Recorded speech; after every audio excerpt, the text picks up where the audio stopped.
kind of our theme this year, which is building up of itself, building up the body. And we particularly focus on the family, discipleship, and the family.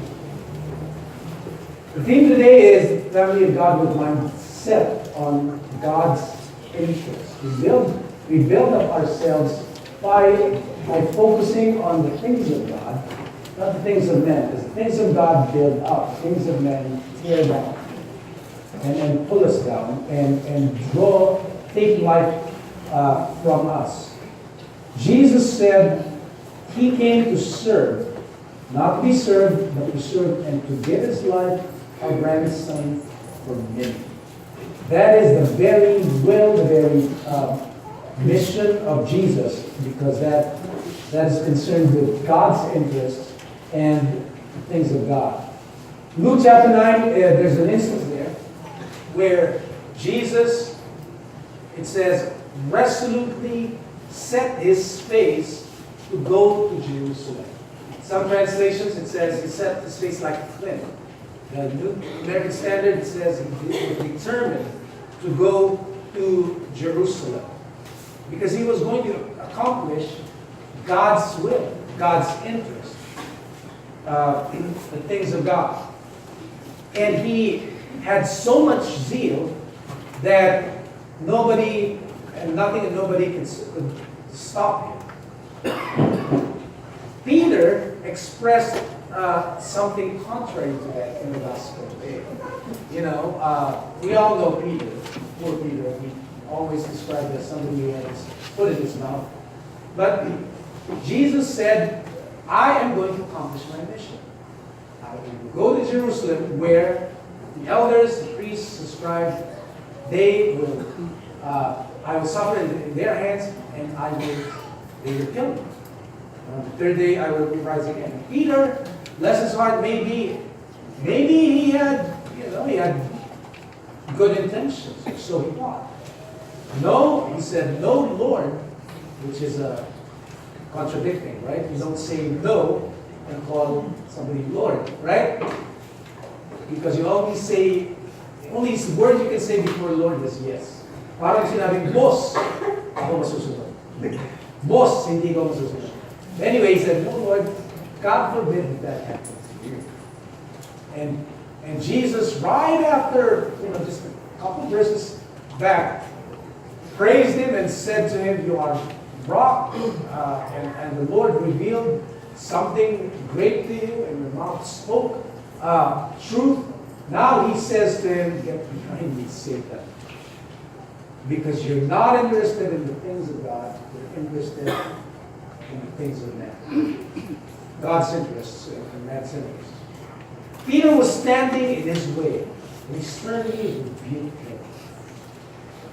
Wednesday evening, Father Obed quoted a verse from, a couple of verses from Titus. And it was very good. He said, the grace of God has appeared, bringing salvation to all men, instructing us to deny ungodliness. In some translations it says, instructing us to say no to ungodliness and worldly desires, to live sensibly, righteously, and godly in the present age, looking for the blessed hope of the appearing of the glory of our great God and Savior Jesus Christ. We'll continue later. Grace coming from God has appeared. That grace is the evidence of our salvation. We always say God's grace, it's only God's grace, I have nothing to do with it. But that grace has to be evident, has to be seen. God plants seed in us, and you know what he expects? Fruit. Fruit. Rightly so.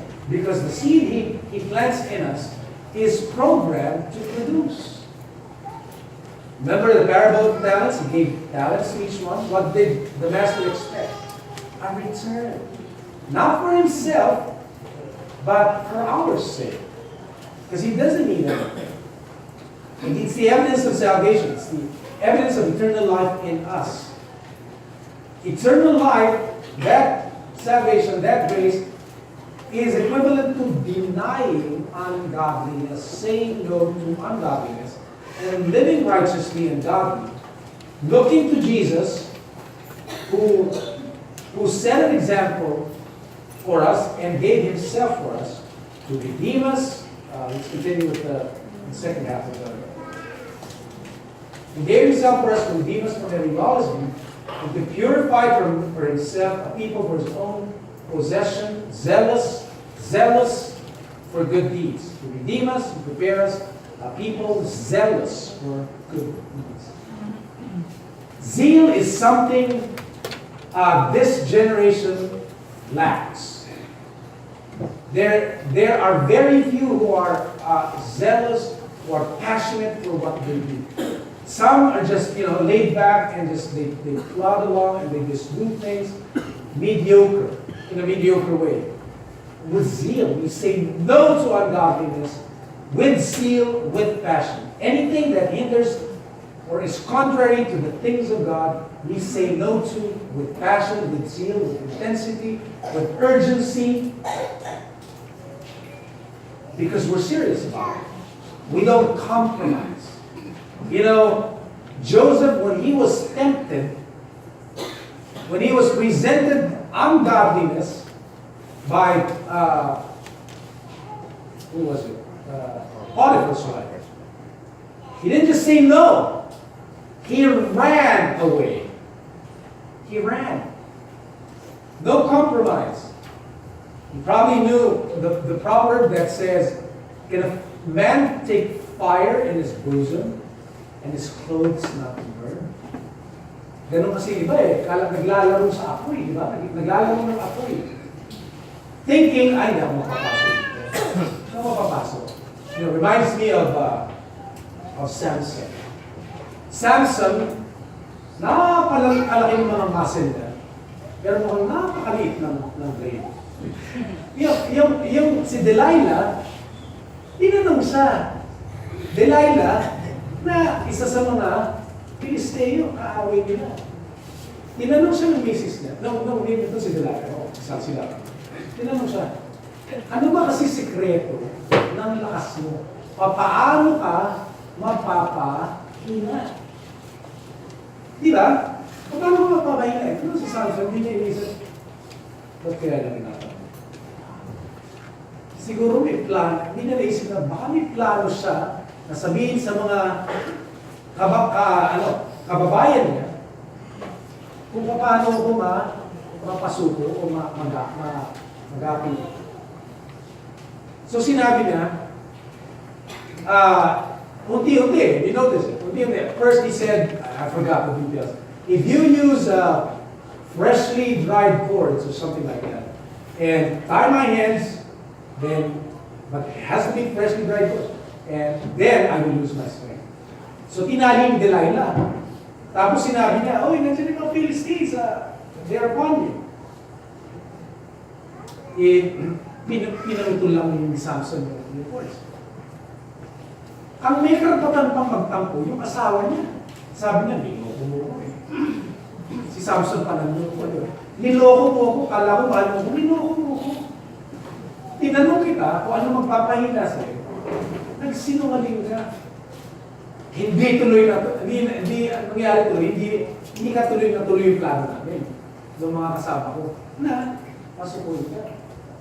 So nagtanong siya ulit kung talaga mahal mo. Sasabihin mo sa akin, itong Samson naman, sabi mo naman ulit. Ganito yan. Kailangan, ganitong klaseng lubid naman. So ginawa na naman ng asawa niya. Tinali na naman siya. Tapos sinabi niya, nagkataon na naman, nandun yung mga Pilisteo. Nandiyan yung mga Pilisteo, alaking niya. Naputol na naman yung mga cords.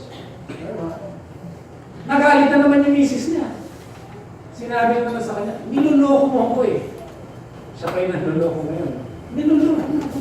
Hindi mo sinasabi sa akin ng totoo kung papaano ka mapasuko at mapahina para ka maging prisoner namin. Si Samson man din iisip, 2 beses na akong plano ipahuli ng asawa ko. Pa rin niya naisip yun. 2 beses, sinabi siya tungkol sa buhok na, taligtas daw yata yung buhok na, at mawawala na yung sakit ko. Yung lakas ko. Ganun na naman nangyari. And then lastly, because he compromised, little by little, papalapit na sa buhok niya, which was the truth. Finally, he said, the truth. You shave my head, then I will lose my strength. But my strength is in my hair. At ayun na nga, nakipaglaro sa apoy. Diba? At pag nakipaglaro ka sa apoy, hindi lang yung lakas mo yung nawawala, pati yung common sense mo nawawala eh, di ba? Di ba? Parang, Samson naman, no? Bihira. Tinali ka ng 2 beses. Ano yung nagkataon na nandyan yung mga Philistines? Every time you tell your wife, ano yung sekreto sa lakas mo, bigla na lang dadating yung mga Philistines. Baka naman sinabi yun. Baka naman nag-chat-chat sila. Hindi ko alam. ATM sila. Habang natutulog ka, sinabi na, ito di makakapagpahinas. Tinali ko na. Diba? Tinirintas ko na yung buhok. Hanggang dumating na kapalapit na nga kapalapit. Doon sa kanyang pagpagsak. That's what compromise does to us. So we say no to ungodliness, to temptation. Kaya nga, si Jesus, sipin niyo naman, si Jesus, ano? The first pope, he called Satan. Di ba? Sipin niyo yung mangyari ngayon. Tagalogin na lang natin. Sipin niyo magsabi sa isang, kay Pope Francis na dito siya. Lahat, bago sa kanya, bago sa kanya. Biglang may sabi sa kanya, lumayo nga sa akin sa talas. That stern, that strong, the statement was. Kasi, no to ungodliness, no to temptation. No. But do say yes to godliness with equally as strong as zeal. Don't quench the spirit. Pag meron namang in-urge sa atin na godliness, huwag naman natin sabihin, no, we need to say yes. Again, with the same passion, with the same zeal.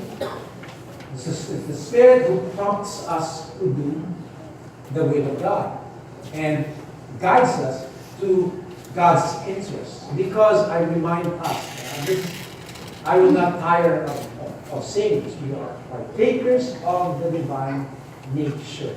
Do not go against it. We're creatures of God, creatures of love, sons of love. And we share the same nature as He. We do.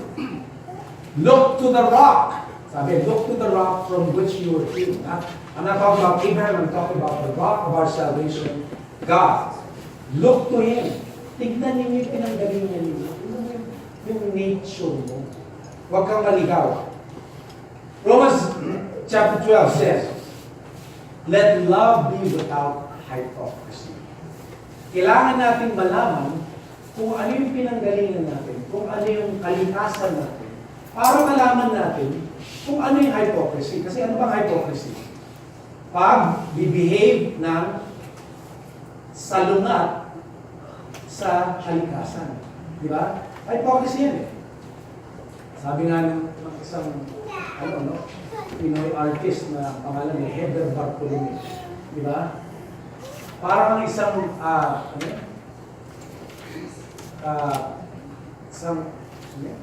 aso na umingiyaw, hindi tumatahol. Di ba?